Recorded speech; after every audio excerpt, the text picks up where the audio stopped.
Hey there, welcome back to another beanie tutorial. So in today's video you're going to make a mini bean stitch beanie. This beanie is easy to make. It works up fast and it's only one row repeat all the way to the end, and then you join it to make a seam and close the crown. You can go ahead and work a row around your brim, or you can just leave it as is. So let's just start our tutorial.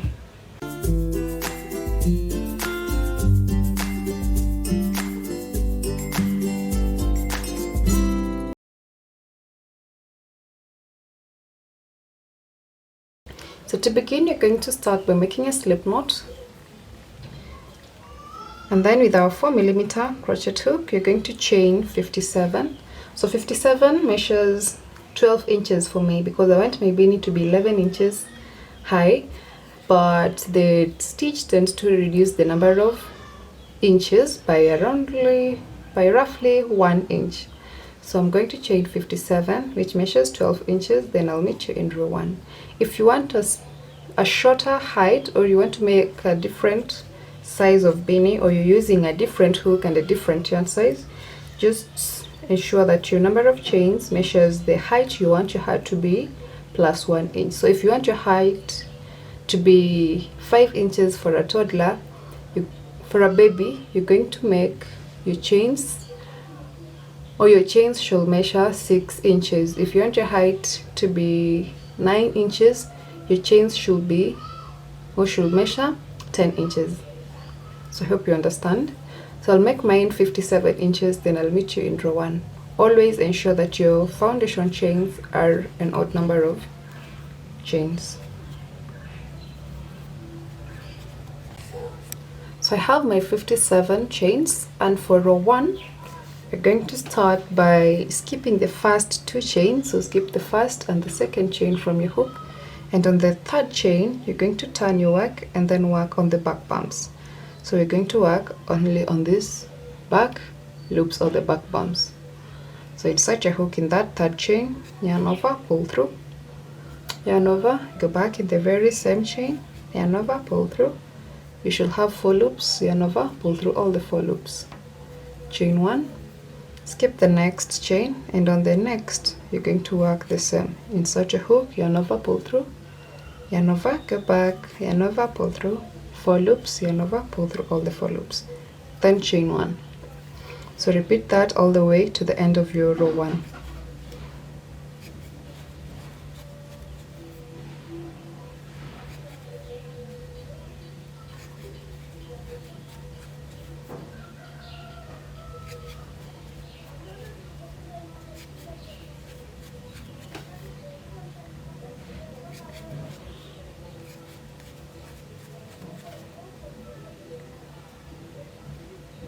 So you reach the end of row 1, you have 2 chains remaining. Skip the second last chain, and on the very last chain you're going to work your last mini bean. So insert your hook, yarn over, pull through, yarn over, go back, yarn over, pull through, then yarn over, pull through all the 4 loops.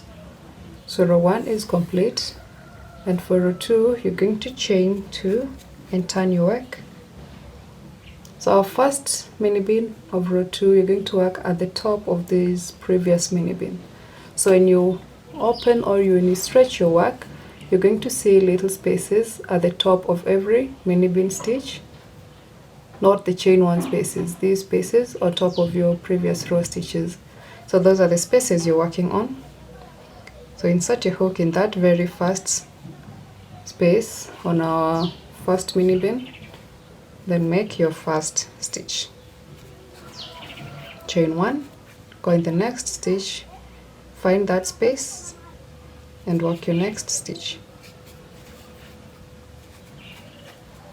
Go in the next stitch, locate that space and work your next mini bean. So you're going to repeat this until the end of row 2, and this row 2 is our repeat row until we finish our base or the heart. So I'll show you how to end the last stitch, and then you can repeat the pattern from there on. At the end of row 2, instead of working in this previous mini bean, you're going to locate the space between our chain 2 and the first mini bean. So remember, we chained 2, or we skipped 2 chains at the start of row 1. So that space between the chain 2 and the mini bean is where you're going to work our last stitch. So insert your hook in that space, yarn over, pull through, then go back and finish your mini bean stitch. Then chain 2 and turn your work. So row 3 and every other row, you're going to repeat our row 2 pattern by working a mini bean stitch on every mini bean all the way to the last. When you reach the last stitch, instead of working in the very last mini bean, you're going to skip and work in the space between the chain 2 and the very last stitch. So you'll be working in this space. So do that all the way until the width of your measurement, because this is our height. So this is the height of our work. So you're going to continue adding more rows until the width measures your head circumference minus 2 inches for the negative ease. So my head measurement measures 23, and I'll meet you after I've done 21 inches of the rows. So I went ahead and made 74 rows in total, and the width measures 21 inches. So my next step will be to fold the whole piece in 2 and then sew it along this edge. So this will be the crown, and then this will be the area or the piece around my head. So I want to fold it, and I want my fold to be 2 inches. So what I'll do, I'll mark 2 inches from the very edge here, then place my marker.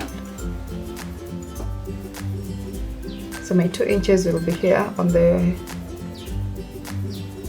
5th mini bean. So I'll mark it on both ends.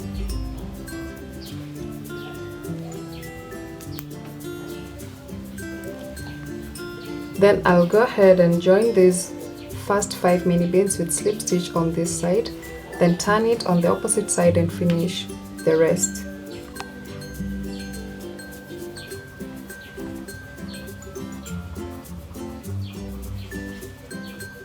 So I'll go ahead and slip stitch the 2 rows together.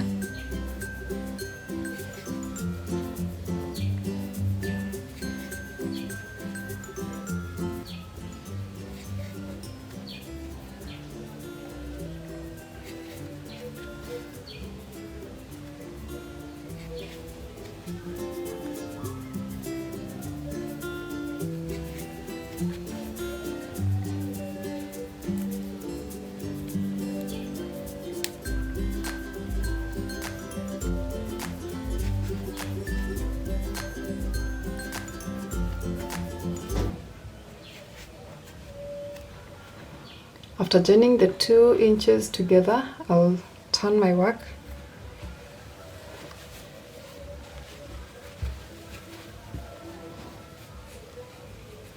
and then I'll proceed. So this will be the wrong side. I'll proceed by just joining the 2 panels together with slip stitch all the way to the end of the row.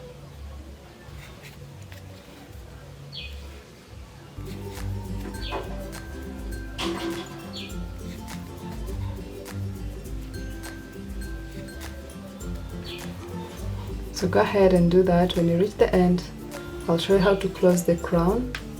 I went ahead and finished my slip stitches, and do not worry, the slip stitch will form a little bump, but this will be in the inside of our work.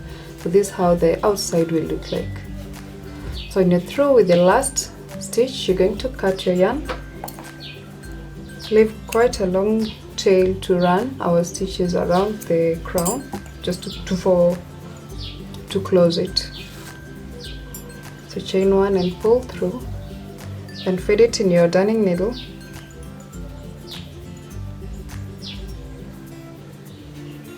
And you're going to run our stitches around the edge.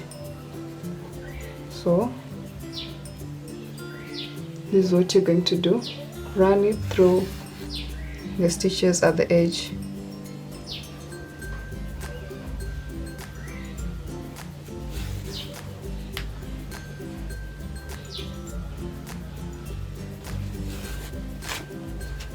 So you can pull it as you go to close that gap at the crown.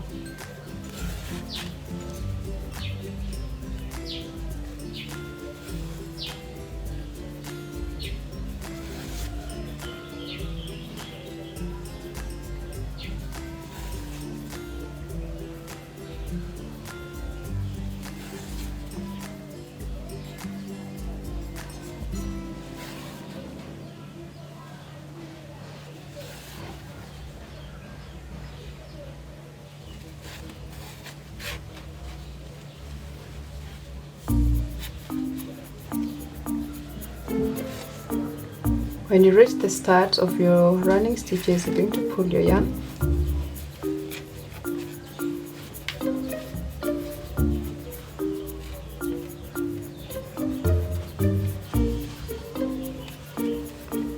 And then when you still have this gap here, you can go again through the stitches all the way around.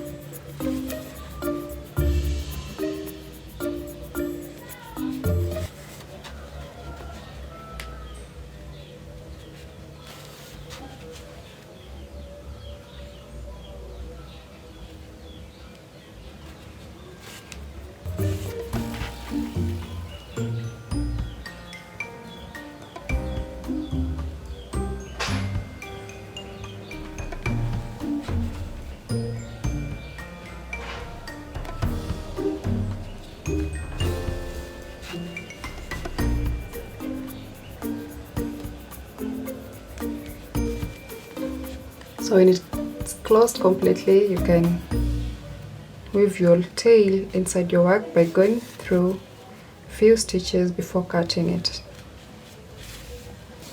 When it's all good and secure, you can go ahead and cut that end, then turn your hat on the right side.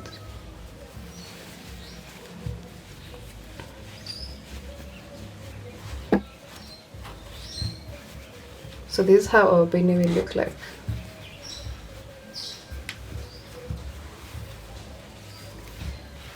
So remember, we did this because we're going to fold our beanie like this.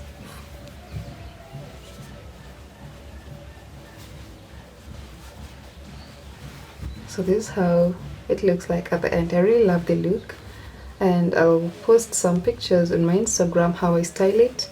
So if you're not following me on Instagram, please do so. And thank you so much for watching. Until next time, stay safe. God bless you.